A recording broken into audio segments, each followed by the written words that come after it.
ल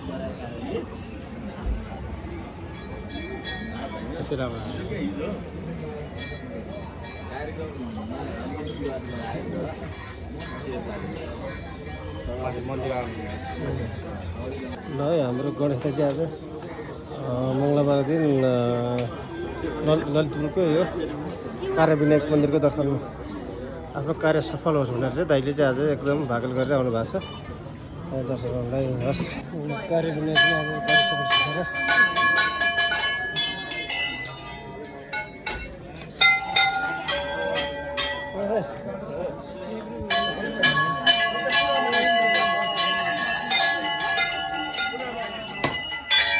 कार्यविनायकको सकालसँग यो पुलबाट चाहिँ हामी पारिपट्टि रातो मर्सिन्दनाथको दर्शन गर्दै जाँदैछ है गाइस।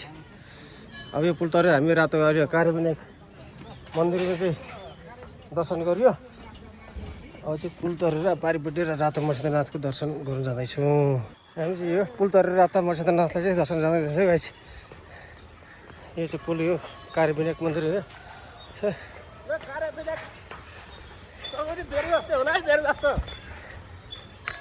एकदम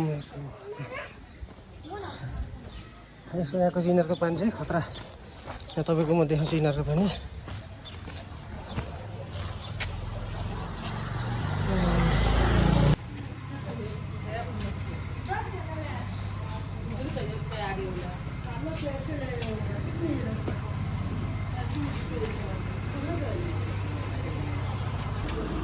भैरवको दर्शन गर्न आइरहेको हामी। भैरव ठेकै भैरव गेटिङ रहेछ भैरव। यता लाग्नु पर्छ लाग्नु पर्छ।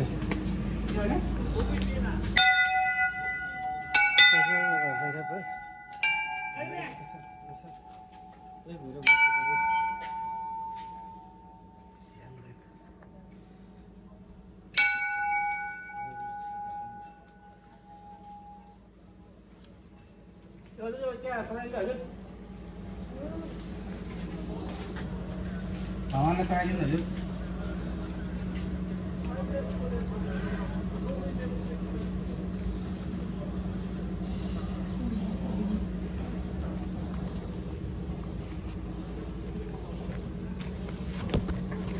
के हो त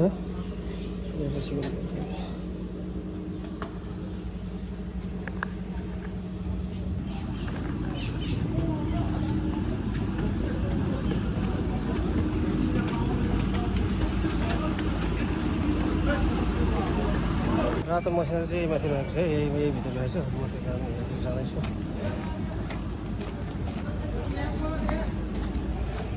रातो मसिना चाहिँ अस्ति भोटे जात्रा देखाएपछि यहाँ ल्याएर बागमतीमा यहाँ राखेको छ।